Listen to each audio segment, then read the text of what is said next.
أعوذ بالله من الشيطان الرجيم. بسم الله الرحمن الرحيم. تبارك الذي بيده الملك وهو على كل شيء قدير. الذي خلق الموت والحياة ليبلوكم أيكم أحسن عملا وهو العزيز الغفور. الذي خلق 7 سماوات طباقا ما ترى في خلق الرحمن من تفاوت فارجع البصر هل ترى من فطور ثم ارجع البصر كرتين ينقلب إليك البصر خاسئا وهو حسير.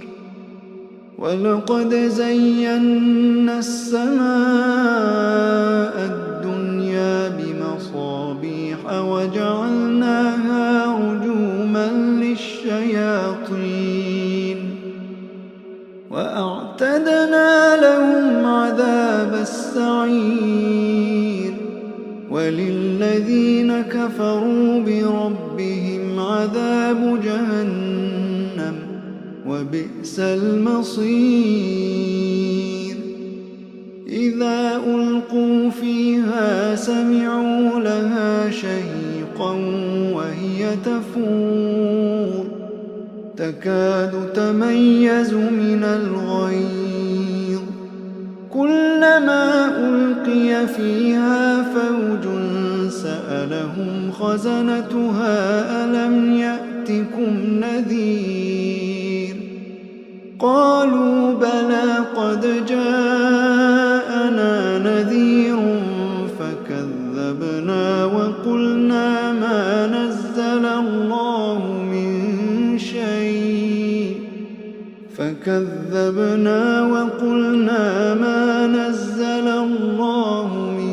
شيء إن أنتم إلا في ضلال كبير. وقالوا لو كنا نسمع أو نعقل ما كنا في أصحاب السعير. فاعترفوا بذنبهم فسحقا لأصحاب السعير. إن الذين يخشون ربهم بالغيب لهم مغفرة وأجر كبير. وأسروا قولكم أو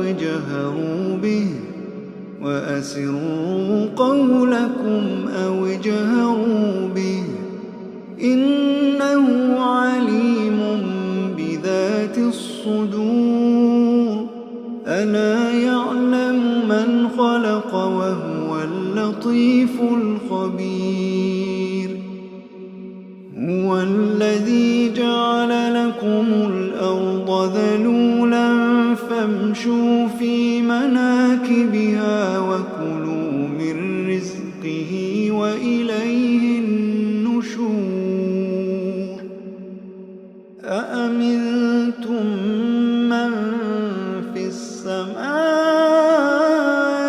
أن يخسف بكم الأرض فإذا هي تمور أم أمنتم من في السماء أن يرسل عليكم حاصبا فستعلمون كيف نذير. ولقد كذب الذين من قبلهم فكيف كان نكير. أولم يروا إلى الطير فوقهم صافات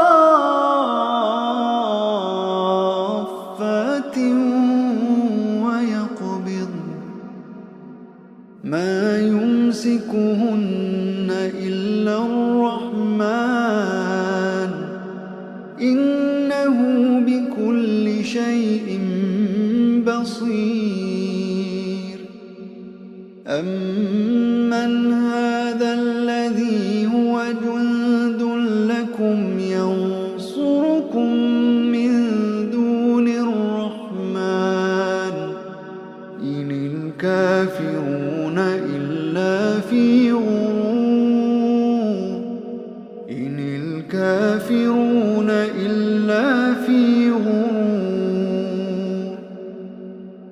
أَمَّنْ هَذَا الَّذِي يَرْزُقُكُمْ إِنْ أَمْسَكَ رِزْقَهُ بَل لَّجُّوا فِي عُتُوٍّ وَنُفُورٍ أَفَمَن يَمْشِي مُكِبًّا عَلَىٰ وَجْهِهِ أَهْدَىٰ أَمَّن يَمْشِي سَوِيًّا عَلَىٰ صِرَاطٍ مُّسْتَقِيمٍ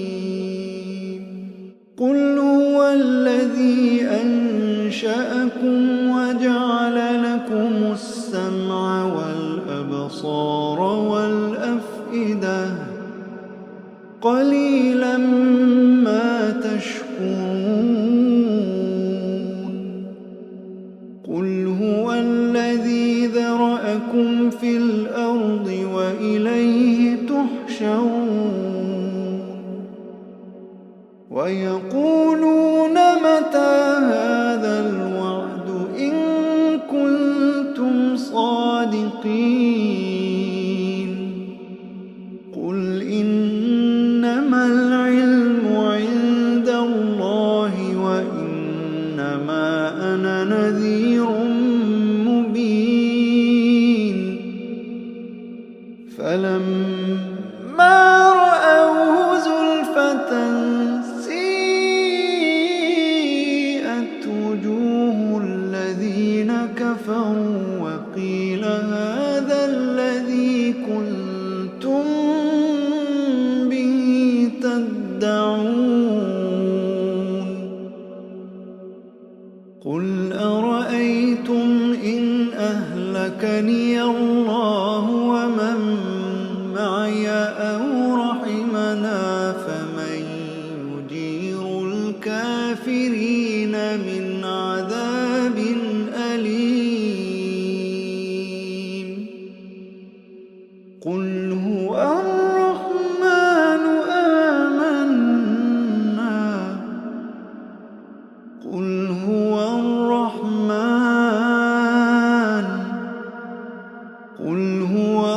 الرَّحْمَٰنُ آمَنَّا بِهِ وَعَلَيْهِ تَوَكَّلْنَا فَسَتَعْلَمُونَ مَنْ هُوَ فِي ضَلَالٍ مُّبِينٍ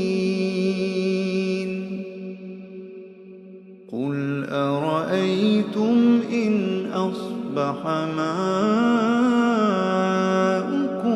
غَوْرًا فَمَن يَأْتِيكُم بِمَاءٍ مَّعِينٍ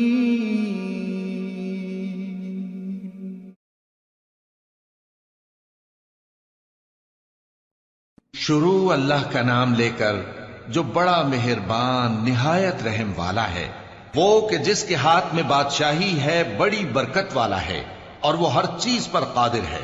उसी ने मौत और जिंदगी को पैदा किया ताकि तुम्हारी आजमाइश करे कि तुम में कौन अच्छे काम करता है, और वो जबरदस्त है, बख्शने वाला है। उसी ने 7 आसमान ऊपर तले बनाए। ऐ देखने वाले, क्या तू रहमान की तख्लीक में कुछ नक्स देखता है? जरा आंख उठाकर देख, भला तुझको आसमान में कोई शिगाफ नजर आता है? फिर बार बार नजर कर तो नजर हर बार तेरे पास नाकाम और थक कर लौट आएगी। और हमने करीब के आसमान को तारों के चरागों से जीनत दी और उनको शैतानों के मारने का आला बनाया, और उनके लिए दहकती आग का अजाब तैयार कर रखा है। और जिन लोगों ने अपने परवरदिगार से कुफ्र किया, उनके लिए जहन्नम का अजाब है और वो बुरा ठिकाना है। جب وہ اس میں ڈالے جائیں گے تو اس کا چیخنا چلانا سنیں گے اور وہ جوش مار رہی ہوگی گویا مارے جوش کے پھٹ پڑے گی۔ جب اس میں ان کی کوئی جماعت ڈالی جائے گی تو دوزخ کے داروغہ ان سے پوچھیں گے کیا تمہارے پاس کوئی خبردار کرنے والا نہیں آیا تھا؟ وہ کہیں گے کیوں نہیں، ضرور خبردار کرنے والا آیا تھا، بس ہم نے اس کو جھٹلا دیا اور کہا کہ اللہ نے تو کوئی چیز نازل ہی نہیں کی، تم تو بڑی غلطی میں پڑے ہوئے ہو۔ اور کہیں گے اگر ہم سنتے یا سمجھتے ہوتے تو دوزخیوں میں نہ ہوتے۔ پس وہ اپنے گناہوں کا اعتراف کر لیں گے، سو دوزخیوں کے لیے رحمت سے دوری ہے، اور جو لوگ بن دیکھے اپنے پروردگار سے ڈرتے ہیں ان کے لیے بخشش اور اجر عظیم ہے۔ اور تم لوگ بات پوشیدہ کہو یا ظاہر، وہ تو دلوں کے بھیدوں تک سے واقف ہے۔ کیا جس نے پیدا کیا وہ علم نہیں رکھتا؟ وہ تو پوشیدہ باتوں تک کا جاننے والا ہے، ہر چیز سے آگاہ ہے۔ وہی تو ہے جس نے تمہارے لیے زمین کو ہموار و پست بنایا تو اس کے رستوں میں چلو پھرو، اور اللہ کا دیا ہوا رزق کھاؤ، اور تم کو اسی کے پاس قبروں سے اٹھ کر جانا ہے۔ کیا تم اس سے جو آسمان میں ہے بے خوف ہو کہ تم کو زمین میں دھسا دے اور تبھی وہ تھر تھرانے لگے؟ کیا تم اس سے جو آسمان میں ہے نڈر ہو کہ تم پر کنکر بھری ہوا چھوڑ دے؟ سو تم عنقریب جان لوگے کہ میرا ڈرانا کیسا رہا۔ اور جو لوگ ان سے پہلے تھے انہوں نے بھی جھٹلایا تھا، سو دیکھ لو کہ میرا کیسا عذاب ہوا۔ کیا انہوں نے اپنے اوپر پرندوں کو نہیں دیکھا جو پروں کو پھیلائے رہتے ہیں اور ان کو سکیڑ بھی لیتے ہیں؟ رحمان کے سوا انہیں کوئی تھام نہیں سکتا، بے شک وہ ہر چیز کو دیکھ رہا ہے۔ بھلا ایسا کون ہے جو تمہاری فوج بن کر رحمان کے مقابلے میں تمہاری مدد کر سکے؟ کافر تو دھوکے ہی میں ہے۔ بھلا اگر وہ اپنا رزق بند کر لے تو کون ہے جو تم کو رزق دے سکے؟ لیکن یہ سرکشی اور نفرت میں پھنسے ہوئے ہیں۔ بھلا جو شخص چلتا ہو منہ کے بل اوندھا، وہ زیادہ راہ راست پر ہے یا وہ جو سیدھے رستے پر سیدھا چل رہا ہو؟ کہہ دو وہی تو ہے جس نے تم کو پیدا کیا اور تمہارے کان اور آنکھیں اور دل بنائے، مگر تم کم ہی احسان مانگتے ہو۔ کہہ دو کہ وہی ہے جس نے تم کو زمین میں پھیلایا اور اسی کے روبرو تم جمع کیے جاؤ گے۔ اور کافر کہتے ہیں کہ اگر تم سچے ہو تو بتاؤ یہ وعدہ قیامت کا کب پورا ہوگا؟ کہہ دو کہ اس کا علم اللہ ہی کو ہے، اور میں تو کھول کھول کر ڈر سنا دینے والا ہوں۔ سو جب وہ دیکھ لیں گے کہ وہ عذاب قریب آ گیا تو کافروں کے منہ بگڑ جائیں گے، اور ان سے کہا جائے گا کہ یہ وہی ہے جس کے تم طلبگار تھے۔ کہو کہ بھلا دیکھو تو اگر اللہ مجھ کو اور میرے ساتھیوں کو ہلاک کر دے یا ہم پر مہربانی کرے تو کون ہے جو کافروں کو دکھ دینے والے عذاب سے پناہ دے؟ کہہ دو کہ وہ جو رحمان ہے ہم اسی پر ایمان لائے اور اسی پر بھروسہ رکھتے ہیں۔ تم کو جلد معلوم ہو جائے گا کہ کھلی گمراہی میں کون پڑا ہے۔ کہو کہ بھلا دیکھو تو اگر تمہارا پانی جو تم پیتے ہو اور برتتے ہو خشک ہو جائے تو اللہ کے سوا کون ہے جو تمہارے لیے شفاف پانی کا چشمہ بہا لائے؟